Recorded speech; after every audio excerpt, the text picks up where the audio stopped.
What do you think about the digital revolution that we've seen so far? Where is it going, and how might it interact with other forms of technological revolution in science, such as biotechnology? Well, in the coming years, computer chips will cost as little as a penny. That's cheaper than garbage, cheaper than scrap paper. So computer chips will be everywhere and nowhere, including our contact lenses. So when we put on our contact lenses and blink, we will go online. And who were the first people to buy internet contact lenses? College students taking final examinations. This means that my students will blink, and they will not have to memorize all the things I've been talking about. This is going to revolutionize education, because we cannot force students to memorize things that they can simply blink and get. And then if you feel sick, you will blink and see RoboDoc. RoboDoc is artificially intelligent, talks to you in plain English or Russian or whatever, speaks any language, accesses the entire internet for sound medical advice, almost for free. This is going to revolutionize the medical establishment. We'll still have doctors, but doctors will use RoboDoc as an aid. And if you're in a car accident in a foreign country, you don't speak the language, you'll talk to your wristwatch and talk to RoboLawyer. RoboLawyer understands the law in any country, in any language. In fact, I personally believe that artificial intelligence, the robotics industry, will eventually become bigger than the automobile industry of today, because your automobile will become a robot. You will talk to it. You will argue with it. You'll have discussions with your car about the best route to take. And when you want to park the car, you simply tell your car, park yourself. And the car parks itself. This is going to revolutionize urban economics when you don't have to worry about parking anymore. And then the next organ to be digitized is the brain.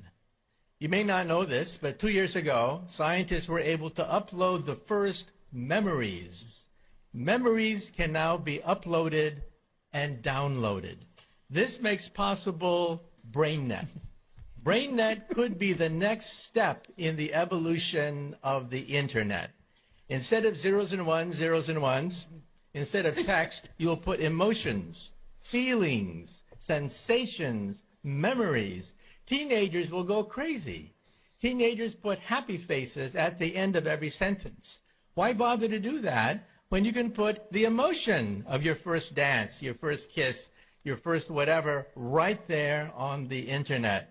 And so in the future, when you walk into a room, you will mentally command the internet. You'll take dictation mentally. You'll turn things on, turn things off, communicate with other people.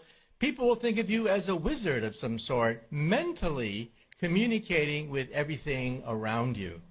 That's BrainNet. And then biotech is being digitized now. We can create a human body shop. We can create from your own cells, so there's no rejection mechanism.